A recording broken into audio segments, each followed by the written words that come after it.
Hier, c'était menace et gros titres. Washington pointait l'Algérie du doigt comme s'il tenait une épée au-dessus de la tête. Aujourd'hui, mêmes officiers, même bâtiment, mais posture inverse, sourire, offres et promesses chiffrées.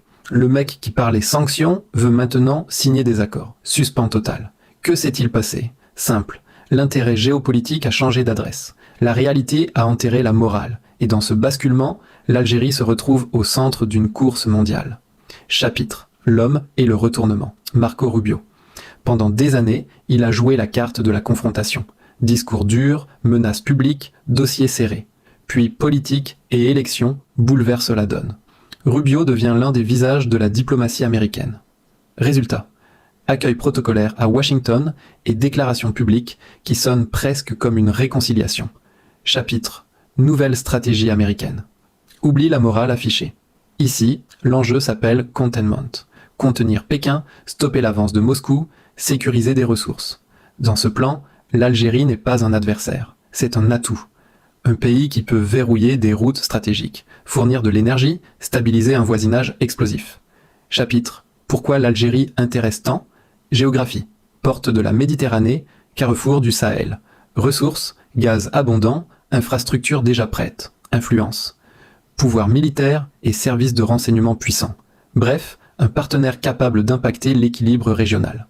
Chapitre: L'énergie comme levier. Après l'invasion de l'Ukraine, l'Europe cherche des alternatives au gaz russe. L'Algérie a l'offre. Si Moscou consolide sa présence sur les gazoducs, l'effort européen tombe à l'eau. Alors Washington s'active. Investissement, co-entreprise, promesses technologiques. Objectif: attirer Alger dans un partenariat rentable. Chapitre: La bataille du Sahel.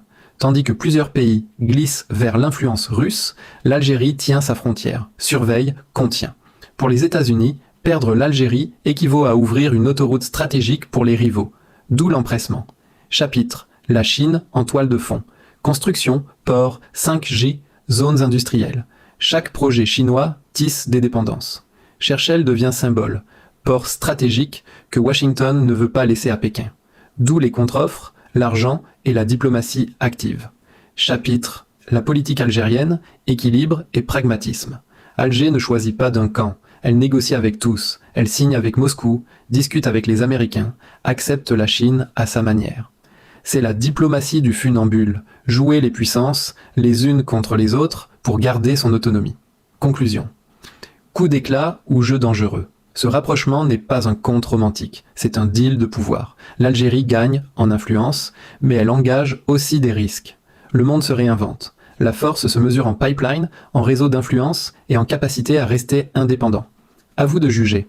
Opportunité historique ou simple tractation où tout peut basculer. Hier menace, aujourd'hui promesse. Pourquoi Washington court après Alger? Rubio passait pour le faucon. Aujourd'hui, il parle partenariat. Arrêter l'influence russe et chinoise. L'Algérie, c'est la clé. Gaz, plus position stratégique, plus armée. Combo puissant. L'Europe a besoin, Washington s'active. Alger joue l'équilibriste. Un pied avec Moscou, l'autre avec l'Occident, la tête libre. Résultat, l'Algérie gagne en pouvoir, mais prend aussi des risques. Tu penses que c'est une opportunité ou un piège? Dis-moi en commentaire.